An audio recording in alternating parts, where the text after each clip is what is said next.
Павел разкажи, посветено на българските традиции и обичаи и приемствеността между поколенията. Бъдни вечер и нощта преди Рождество Христово. Денят е посветен на дома като символ на общността, закрилата и подкрепата, както и на огнището като свято място. Времето преди празника е изпълнено с много обреди. Някои вече позабравени, а други строго спазвани до днес. За част от тях ще ви разкажем днес. В началото ще представим с едно българско хоро.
Когато домакинята в къщата нареждала коя снаха ще меси, коя ще свива сърните и коя ще приготвя варивата.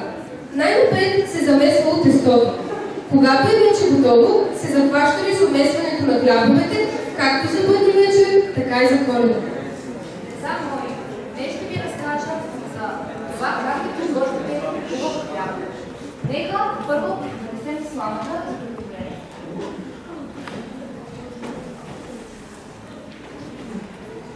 Ето, че сламата, бабо, а за какво ти трябва тя? Според традицията, сламата се слага под трапезата, за да може, защото представлява сламата, върху която Исус Христос се е родил. Батко се връща от гората.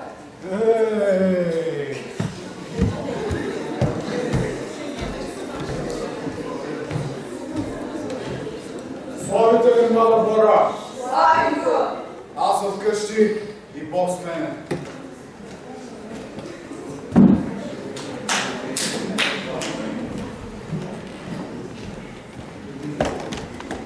Това дърво, деца, е за огнището на Бъдни вечер. То се нарича бъдник. Бъдникът е дърво, донесено от най-малкия член на семейството, като с цел да може през цялата вечер огънят да гори воинствено. Нека сега да ви разкажа още малко за бъдникът. Бъдникът е символ, с който някакси вас ги топлината и топли сърцата. И за това е и символ на раждането на Исус Христос. А защо толкова тържествено се долява раждането на Исус Христос, баба? Защото Той е Божият син, дошъл на земята, за да изкупи нашите грехове със своята саможертва. А баба, какво означава бъдни вечер? Бъдни вечер е вечерта преди Рождество Христово, когато сядаме всички на трапезата заедно, за да отпразнуваме Рождество Христово. Нека сега да приготвим нашето тесто, костната солена плитка. Хайде, момичета, донесете брашното, за да го пресеем, ориза, боба и житото, за да ги изчистим. Танцът е храна за душата, а хорото, което ще ви представим, се казва тропанка и е характерно с движенията от лактите на ръцете, които символизират разточване на тестото.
На трапезата се слагат само това, което е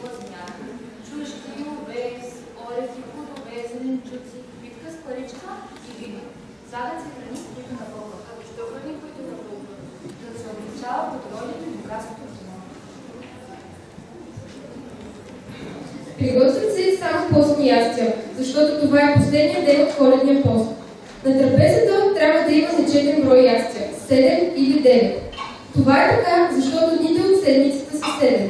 Майката носи чедото си 9 месеца, а в някои райони са 4, 12 ястия, защото са толкова месеците в годината или заради 12-те апостоли. Всеки елемент има своя символика. Например, чесънът пази от зли сили, медът носи сладост и благополучие. Най-възрастният мъж в семейството силно битката приде да я разчупи.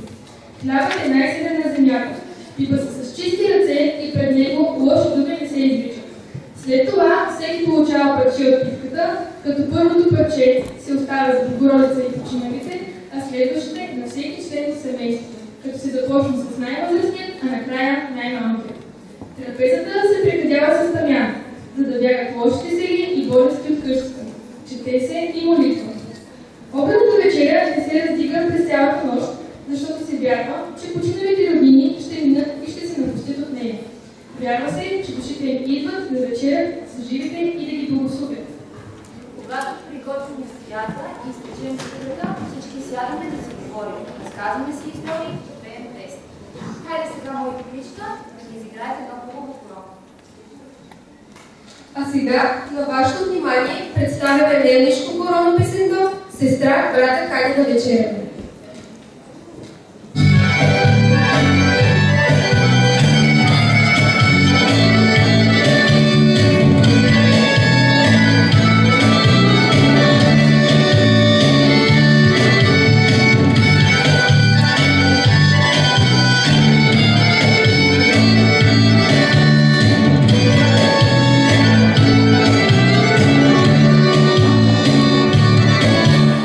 Sestra brata kani na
Те ходят от къща на къща и пеят песни за здраве и берекет. Коледуване представя чай, при който млади мъже, жени се дали, карат и пеят коледарни песни. Коледарите прославят дома и домакините за здраве, щастие и здраве. Домакините ги даряват с орехи, парички, плодове и кравачки. А ние какво ще ги дарим? Бързо да приготвим кравачката, орехите, вилка и плодове.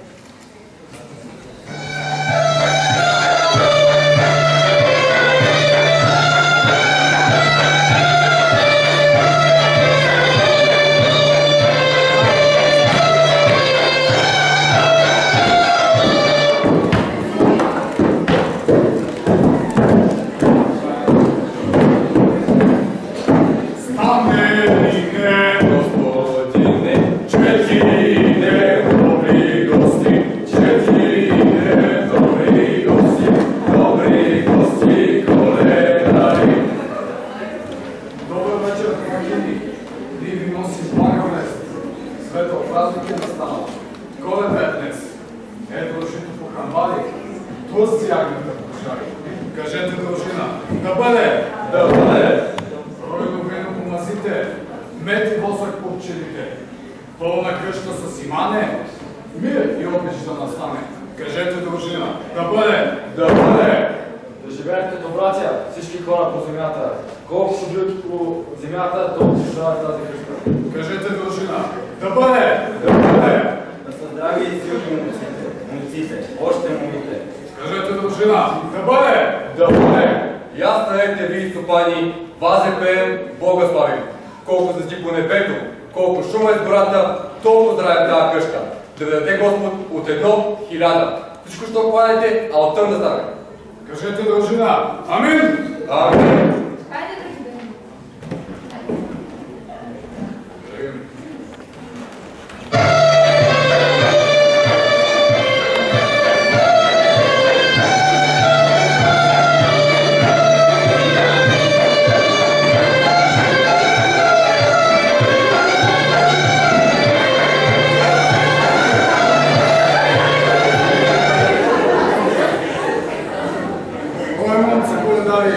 Чакам дълъг път, а тръгваме.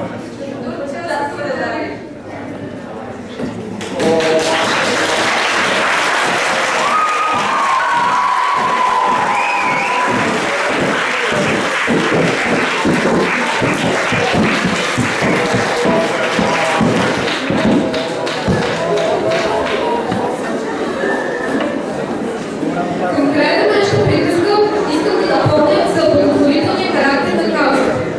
Ако имате възможност, може да дарите и благотворителната кутия до вратата. Тя е в помощ на нашите приятели и съученици, които се нуждаят от подкрепа.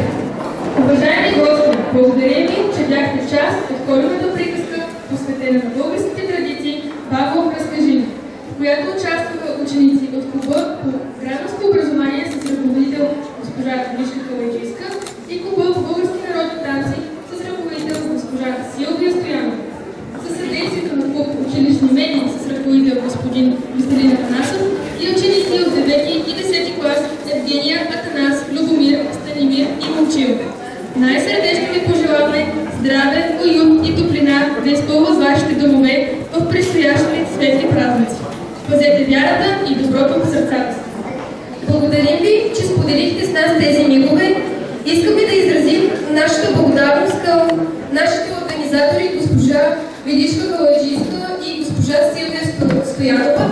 За това ги каним на сцената, за да им поднесем цвети.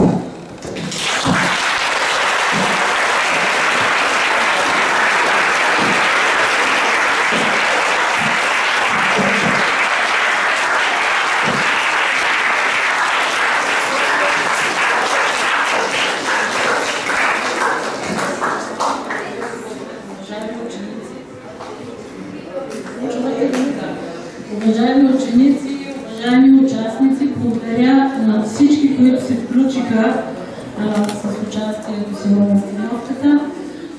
Тези, които дойдохте да уважите нашата постановка. На вечерието на тези светли празници пожелавам на всеки един от вас да бъде заобиколен от хората, които обича, да усети уюта и топлината на бащиното огнище и да не забравя традициите, които ние българите трябва да пазим. А те сега са във вашите ръце, момичета и момчета.